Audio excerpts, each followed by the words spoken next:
is a network's medium of bringing the happenings in the economic sector of the society to our discerning viewers. This program is aimed at bringing to the doorstep of viewers the business, financial, and economic activities from all strata of society. Its delivery is accentuated through the various stock exchanges across the world, news about government economic activities, private sector business activities, laced with expert opinions, stakeholders analysis, and correspondent reports. Headlines. Nasani offers 50% discounts. FG to screen international passengers. Real sector dominates $876.26 million. US and UK inflation data set to dominate focus this week. By the end of the show, you can be rest assured of being informed accurately of financial activities around the world. I am your host, Wendy Aguma. We'll take a short break, and when we return, we will out the details. Don't go anywhere.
Welcome back. Now let's go into market reports, local and international business news for today. Executive Vice Chairman and Chief Executive Officer of the National Agency for Science and Engineering Infrastructure, Khalid Halilu, says the agency will offer a 50% discount to drivers who want to convert their vehicles using the newly launched My CNG app. According to a statement by Naseni's Director of Information, Olusegun Ayo Yenikan, Halilu said the launch of the Presidential Compressed Natural Gas Initiative's Conversion Incentive Program for the rideshare sector, alongside the introduction of the app at Naseni's CNG Engineering, Training and Conversion Facility in Utako, Abuja, was attended by the Minister of State for Petroleum Resources, Eberipe Ebo, and others.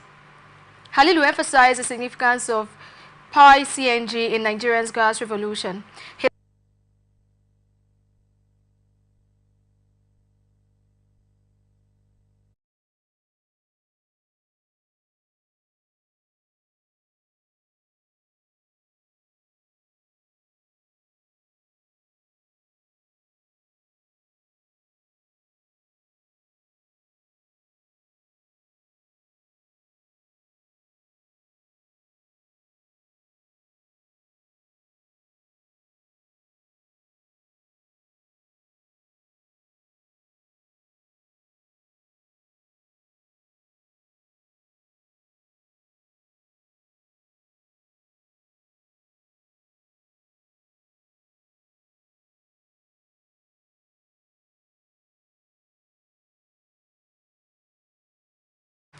He said the initiative had quickly become central to discussion on the nation's energy future and stressed that the initiative was a response to the current economic challenges, offering a viable solution to reduce the cost of living for Nigerians, and also highlighted the importance of the collaboration, commending partners like Pi CNG, Portland, and Dana Motors for their dedication. Operators of the Edo Refinery and Petrochemicals Company Limited has raised alarm over the persistent lack of crude oil deposits despite being a fully functional 8,000 barrels per day stream crude oil refinery. The management said despite the directive by the President mandating the Nigerian National Petroleum Company Limited to supply crude oil to Dangote Petroleum Refinery and other modular refineries in the country in Naira, the Edo Refinery is yet to get any crude from the relevant authorities. Representatives of the company, Shego Okeni, said the management of the refinery situated at Olobo in Ikpoba, Oka local government area of Edo State is facing significant challenges due to persistent lack of crude oil supply, which requires 1,000 barrels per day stream crude, can barely function at full capacity. Okeni said though the company has existing crude oil supply agreements with Seplat and ND Western since 2022, bureaucratic bottlenecks have prevented the refinery from accessing much needed resources. The Group Chief Executive Officer of NNPC, Melekiari, after having a series of meetings and constant communication with him, was not attended to, and the development was to raise an alarm on the persistent lack of crude despite a fully functional 1,000 barrels per day stream crude oil refinery. The refinery representative said despite the meetings, correspondence and communications with NNPC over the past 3 years on the issues of crude oil supply, nothing has been done, and other crude oil suppliers need to put loading infrastructure in place to allow for truck loading. Data from the Federation Accounts Allocation Committee published by the National Bureau of Statistics show that Nigeria's 36 states received 39.62 million naira as ecological fund allocations from June 2023 to June 2024. The ecological fund is a crucial part of Nigeria's federal revenue allocation, specifically designed to address various environmental challenges nationwide, including erosion, desertification, flooding, oil spills and drought, and the fund is drawn from the Federation account at a rate of 2% with the primary objective of assisting all tiers of government in tackling ecological problems. The fund's disbursement process is managed by the Ecological Fund Office under the Office of the Secretary to the Government of the Federation. Over the past year, the federal government distributed 39.62 billion naira among the 30 6 states, and the disbursement reflects the varying degrees of environmental challenges faced across Nigeria, with funds allocated based on the severity of these challenges. And while Kano State received the highest allocation, totaling 2.1 billion naira, averaging 175 million naira per month. Borno State, which is dealing with environmental damage linked to the insurgency, received 1.68 billion naira and is the second highest allocation. Recently, heavy rainfalls reportedly rendered a portion of the Kano-Maiduguri highway impassable, causing significant disruptions to traffic flow. Many states have also been affected by the rains, and the federal government has terminated the contract of Section 1 of the Kano-Maiduguri Road project due to prolonged delays. The decision was announced by the Minister of Works, Senator David Umahi, in a statement by his special advisor on media, Uchenna Oji, and also ordered an immediate assessment of the road project, while the region experienced 46 heavy windstorm, 66 flooding events, and 115 instances where both windstorm and flooding occurred simultaneously, impacting 26,493 households. Ogun State government has concluded plans to plant thousands of trees annually to restore ecosystems, enhance biodiversity, and improve air and water quality across the state.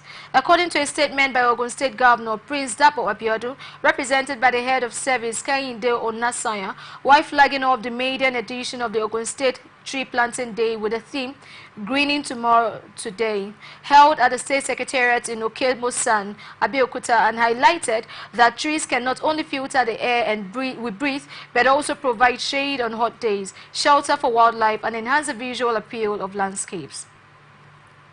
The governor also pointed to the state's broader environmental initiatives, including the promotion of LPG and natural gas over firewood and cooking in rural areas, the introduction of a 25% green space policy for construction approvals, the establishment of the Ogun State Parks and Garden Agency, and aggressive reforestation projects.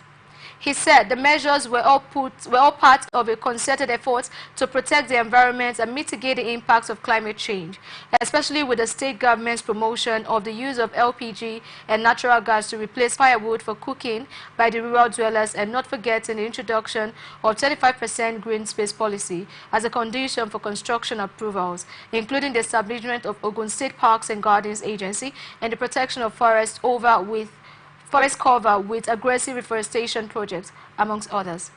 On his part, the Commissioner for Forestry, Engineer Taiwo Oludotun, reaffirmed the ministry's commitment to replenishing the state's forest reserves, stressing that the annual planting of thousands of trees would significantly benefit the health and well-being of the state's residents. Anambra State government has joined forces with the United States Agency for International Development, TechnoServe, and Coca-Cola to combat the growing plastic waste crisis through strategic partnerships and innovative solutions. This collaboration was reaffirmed during a stakeholders meeting on plastic waste recycling management held at the Hilton Leisure Hotel in Oka. And while speaking at the event, the Anambra State Commissioner for Environment, Dr. Phyllis Odumegu, highlighted the environmental dangers posed by improperly managed plastic waste, adding that plastic waste becomes a menace to the environment when not separated and channeled for recycling, stressing that it is built on the key strategic pillars of design, collect, and partner, which we have been implementing across our operations. Odumegu said partnerships like that were crucial for raising awareness about the importance of waste separation for recycling, which in turn contributes to economic prosperity through the plastic recycling value chain. The country director of TechnoServe Nigeria, Adesua Akimboro, represented by Senior Program Manager Bennett Obasioha, stressed the necessity of collaboration in addressing plastic pollution in the state, adding that the project not only aimed to mitigate environmental damage but also to boost local economies and create sustainable livelihoods. Dr. Jude Ezeanokwasi underscored the importance of waste management policies and regulations in Anambra State, while considering the involvement of private sector stakeholders, which as the Waste Pickers Association of Nigeria, Anambra State Waste Recyclers Association, and plastic aggregators in the dialogue, adding the Nigerian Plastic Solution Activity was committed to transforming plastic waste into valuable resources while creating jobs and fostering sustainable communities. Federal Ministry of Health and the Nigerian Center for Disease Control and Prevention have designed a health declaration form for international passengers to guide against the surging new strain of monkeypox in some African countries from spreading to Nigeria.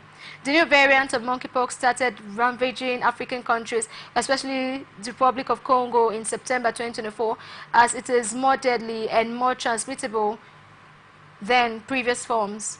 The mpox strain, known as clade spread from person to person.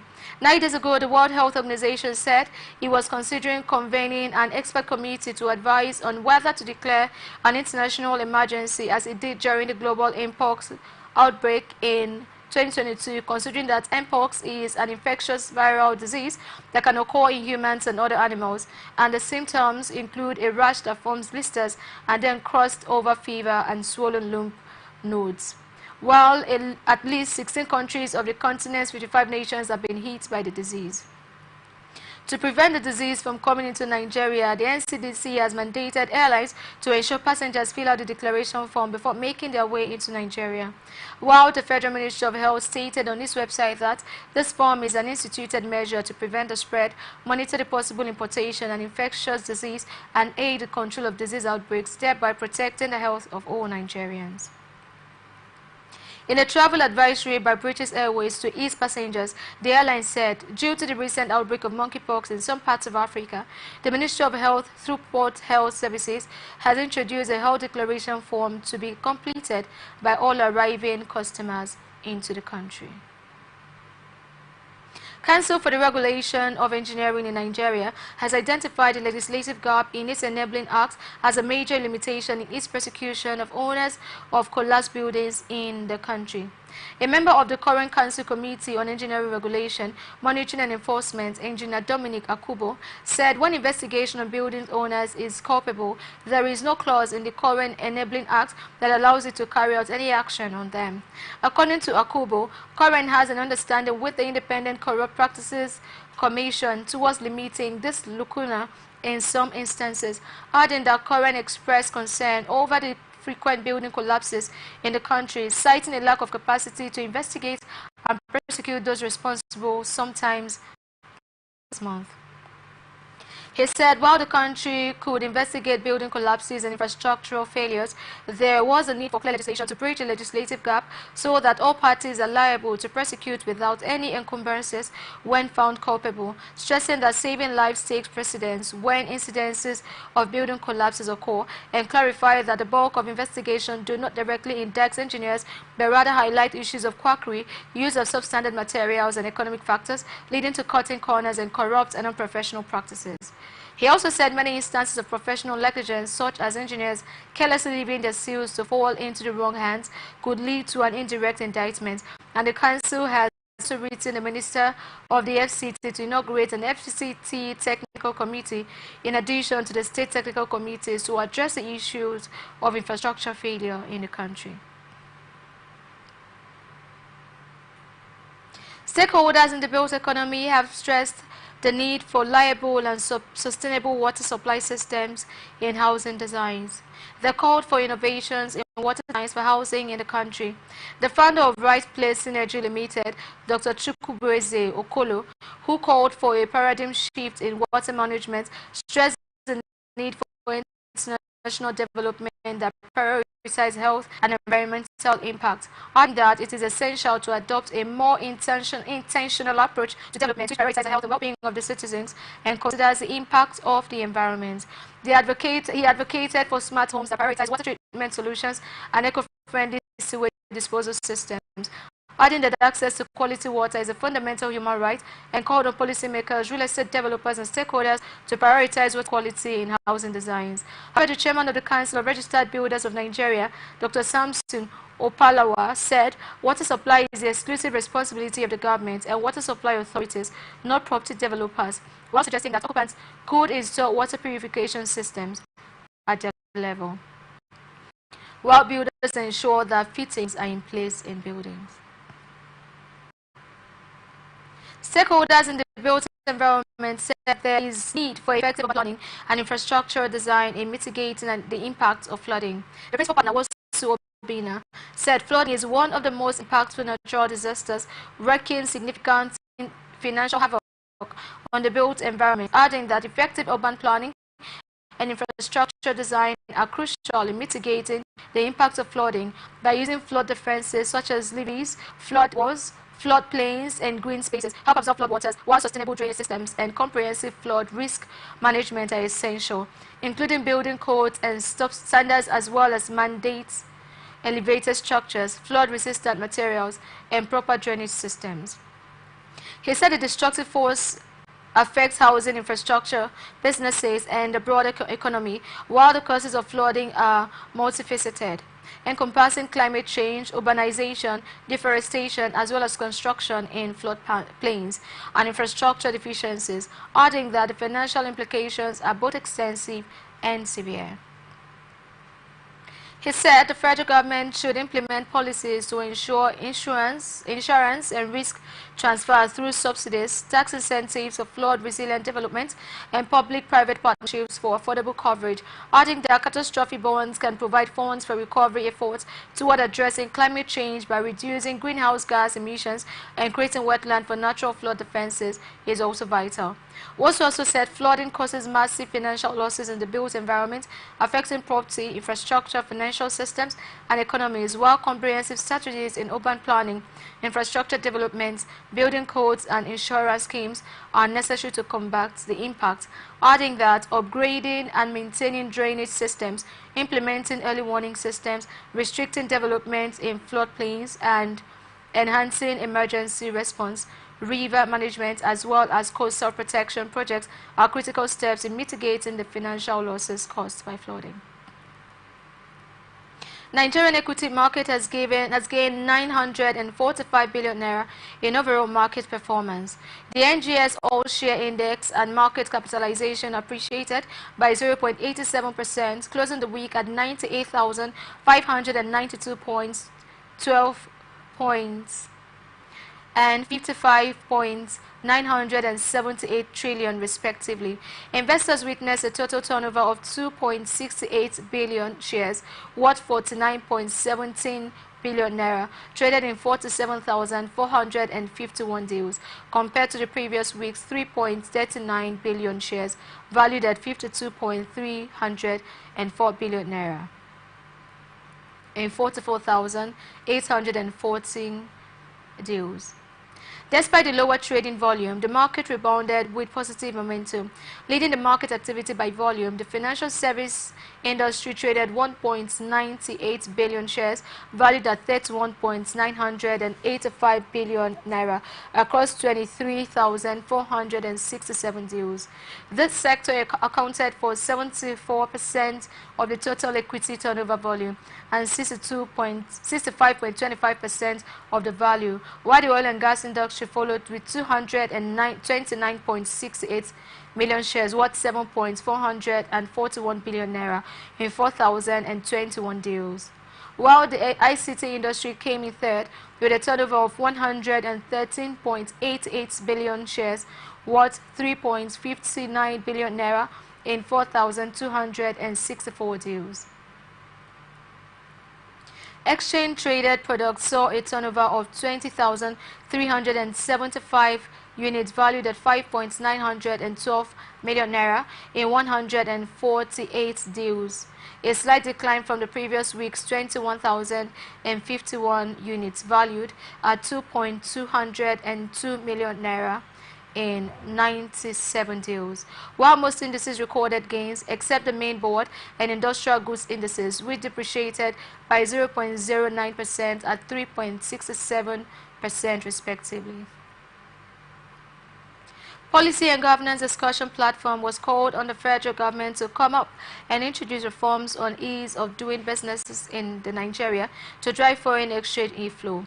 PGDP, which is coordinated by former board chairman of the Securities and Exchange Commission, Dr. Suleiman Ndanusa, is a place to share ideas on issues of governance to contribute to the development of Nigeria, adding that apart from the ease of doing business, other measures include ensuring adherence to transparent and predictable rules and procedures, develop long-term strategies to boost exports, attract FDI and stabilize exchange rates.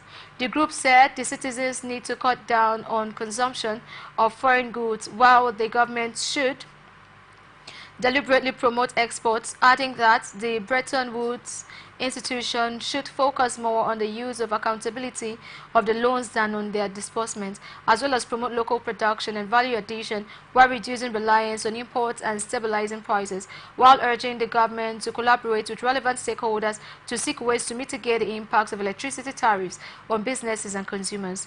PGDP posited that prioritizing debt reduction had become important in reducing fiscal imbalance while stabilizing exchange rates and signaling fiscal responsibility to investors to attract investment, both foreign and domestic.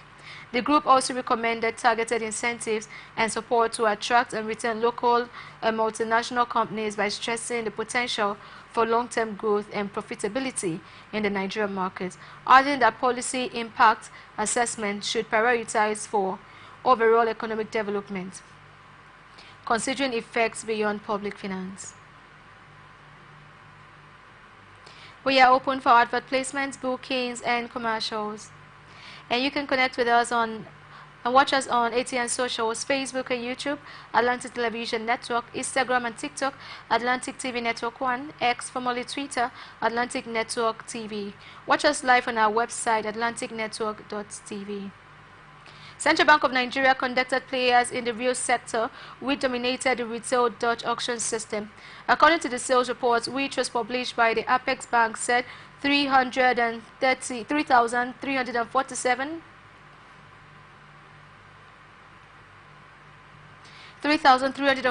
firms got access to the dollars via the 26 banks, which qualified at the rate of 1,495 naira per dollar cutoff rate, while about $876.25 million was sold during the auction, which the CBN initiated to mitigate the rising demand pressures in the foreign exchange market and to promote price discovery. The sales report showed that businesses in the manufacturing sector benefited from the auction as they got dollars to import spare parts for machinery, industrial raw materials, plain paper in sheets, raw materials for books, as well as pharmaceutical products, raw materials for brewery equipment, plant and machinery, while other reasons for which the industries got the effects included tobacco rolling paper, spare parts for low loaders and cranes, frozen fish, and others. The auction marks one of the most significant FX interventions by the CBN under the leadership of Governor Yemi Cardoso, who has been actively working to stabilize the naira and address the ongoing volatility in the FX market, while companies under Dangote Industries got about $105.33 billion in successful foreign exchange bids via Zenith Bank, Access Bank, Providus Bank, Union Bank, and Sterling Bank. According to the CBN, the beneficiary subsidiaries include Dangote Sugar Refinery, Dangote Cement, Dangote Oil and Gas Company, Dangote Agro-Sacks, and Dangote Coal Mines, while the retail Dutch auction system adopted by the CBN involves the sale of FX through an auction system to end users, adding that with a call for the submission of bids for an auction, and all the bids are collated and arranged from the highest bid to the lowest bid. Center for the Promotion of Private Enterprise had advised the federal government to reduce the regulatory burden on the manufacturing sector and investors in the country. CPPE's director, Dr. Muda Yusuf, in a statement expressed the country's worry over the growing incidence of regulatory irritations, distractions, and frustrations inflicted on the Nigerian manufacturing sector and other investors in the Nigerian economy. Yusuf said many businesses have faced outrageous fines, penalties, and intimidations, which have created a hostile environment for investment, adding that public pronouncements by some regulatory agencies impact businesses negatively, while public pronouncement by some agencies had the unintended consequences of demarketing local brands, which is detrimental to the country's aspiration to boost domestic production, grow investment, expand exports, and foreign exchange, and create jobs. Yusuf said businesses were dealing with exchange rate depreciation challenges, currency volatility, high energy costs, high electricity tariffs, high cost of logistics, as well as weak purchasing power, soaring inflation, high cost of funds, high cost of cargo clearing, and insecurity in parts of the country, and did not need to have additional concerns, and they cried enough troubles for manufacturers and other investors in the economy. This is coming after the Minister of State for Petroleum Resources, Senator Heineken Abubiri, convened a high-level meeting with oil and gas stakeholders to resolve the then publicized issues surrounding the implied democrating of Dangote Petroleum Refinery, which followed a press briefing by the Nigerian Midstream and Downstream Petroleum Regulatory Authority Chief Executive Farouk Ahmed, where the NMDPRA boss had described crude oil from the Dangote refinery as inferior to imported ones. You're watching ATN Business and Atlantic Television Network. We will be back after this break.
Welcome back to Atn Business on Atlantic Television Network.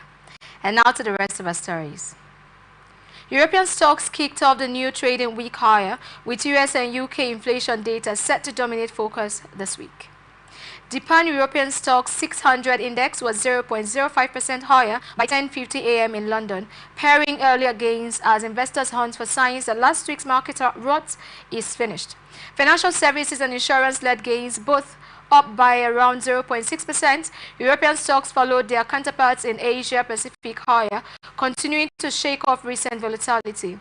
Global stock markets seesawed last week with steep sell-off, followed by a sharp rebound. The stock 600 index ended up with a weekly gain of 0.27% according to LSEG data, rebounding from a 2.9% decline the week before. U.S. stock futures were little changed Monday as investors await key inflation data, with the corporate user price index Tuesday followed by July's consumer price index Wednesday. Major Wall Street averages rose Friday, with the indexes making a sharp recovery from a downturn. Investors this week are hoping to get a better sense of the state of the U.S. economy after recent fears of a job market slowdown, spoke traders and rock markets. UK data is due on Wednesday, the first sprint since the Bank of England cuts interest rates by 25 basis points.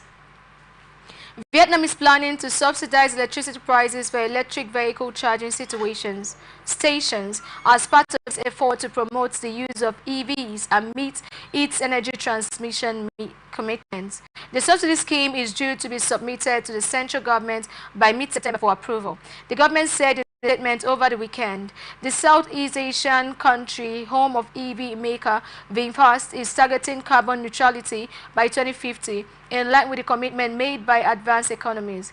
The country currently has just over 150,000 EV charging ports, most of which are owned and operated by VinFast. According to the government in a statement, green energy transition is an essential and important task in the process of realizing green development objectives and in fulfilling Vietnam's national commitments. The government will also work on incentives for EV production and imports and for users to switch from internal combustion energy cars to EVs, according to the statement. The statement said Vietnam will ensure all urban areas have public EV charging systems, adding that a unified set of technical standards for this situation is to be issued by the end of this month. The country earlier rolled out policies to exempt registration fees and cut special consumption tax for new EVs.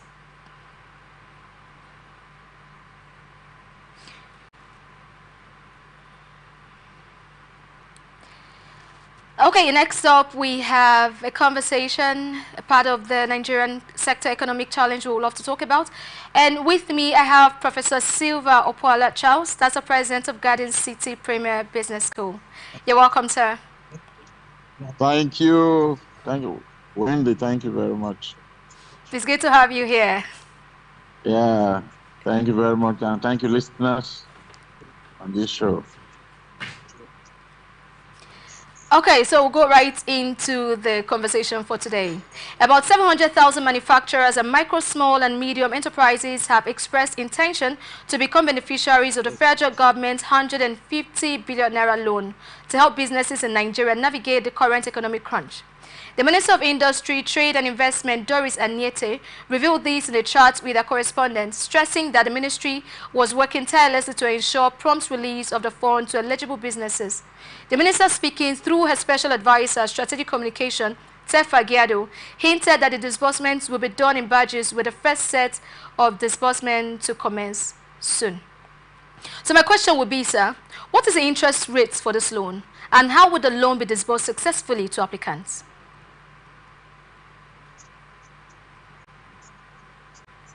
Yeah, I think the interest, let me start by saying that a very commendable step taken by the government, considering the way SMEs and businesses are facing access to finance problem in the country. Access to finance is the biggest problem businesses face all over the world, especially in Africa and Nigeria. A lot of businesses don't have access. Okay. So a situation where the government is taking a step to make that happen. It makes a lot of sense, for me. I get what I'm saying. I hope you are hearing me. Yes, I can hear you loud and clear, sir. All right, so what I'm saying is that it's a very commendable step. The SMEs, the micro, small, medium enterprises, constitute about 99% of businesses in Nigeria, maybe 98, 99%. And their contribution to the GDP is close to 50%. Okay. Even in terms of employment, over 90% of employees are by these micro SMEs.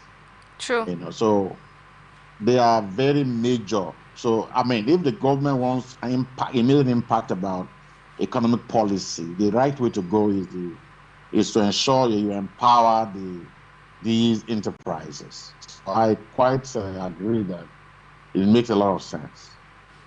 Okay. So I want to know, are there specific requirements for manufacturers to apply for this loan? Yeah, there are requirements. I think the way it is being done, 75 billion is for the micro, small, medium enterprises, and another 75 billion. So that's what it says. The way they are done it. And manufacturing is about the billions. Most of them companies that are having up to 500 employees, while the micro, small, medium enterprises, the number of people for micros about minimum of 10 persons, and then up to about the SMEs about 250 persons employees in those organizations. Okay. That's the type of range of the range of employees that are found in those kind of enterprise. While the manufacturing is about 500 or less in employees in those institutions. Okay, I see. And then again, I want to ask, are there measures put in place by the government to ensure that the loan is used for its intended purpose and not diverted? Yeah, usually there's a challenge. What we have noticed in Nigeria is that immediately loans are given, people convert them to their private. They feel that is part of their gain from government. So the government needs to be very careful in terms of how they handle this. They don't need to give out this money without proper monitoring. Monitoring has to be put in place. Otherwise, you will never. I remember those days in the late 80s when this agricultural credit scheme was on and the government gave out loans. A lot of people use the money and travel abroad. So I think the government needs to be very careful about this. Okay, that's to say I don't know what they are put in place. Okay. So you're not sure if measures have been put in place? I don't know. They definitely will have measures. What we're saying is that they need to strengthen that. Okay. And usually what they do is that they collect some level of collateral. But now those SMEs, most of them don't have collateral. So how are they going to secure these facilities so that the people will not run away with the money? As much as the government initiative is a very good initiative, they must also be very careful to ensure that they don't get, hoodwinked by these people. That is just the point. Okay, for time's sake, before I let you go, sir, one last question. How would the loan be repaid and what are the consequences of defaulting? If there are no measures, if there are no proper security in place, you can very rest assured that it will be a big problem. But if the government put things in place and monitoring in place, I think it will go through very well. But let it be that they're giving to people who really have good business initiatives, things on ground, verified, not people who are amorphous and not be found. Let the loans be given to people who they can verify. Although the requirement is that you must have CAC registration and all that. But I think proper due diligence must be done before those loans are extended. Okay. So you are saying that strict measures should be put in place to ensure that this loan is given to the right people and also ensure that it's been put into the right use. Am I correct? Definitely. Yeah, very well. Okay, thank you so much for being part of the show. I'll have to let you go now for time's sake, but I'm so sure I'll call again to have you on the show. No problem. Thank you very much. Thank you so much for your time, sir. Thank you, Wendy, and thank you, listeners. Have a wonderful day. Okay, and that's where we wrap up on today's episode of ATN Business. My name is Wendy Aguma. You can follow us on ATN's socials, Facebook and YouTube, Atlantic Television Network, Instagram and TikTok, Atlantic Television Network 1, X, formerly Twitter, Atlantic TV Nets. Watch us live on our website, atlanticnetwork.tv. Peace and unity are the pathways to progress. Thank you for watching and good afternoon.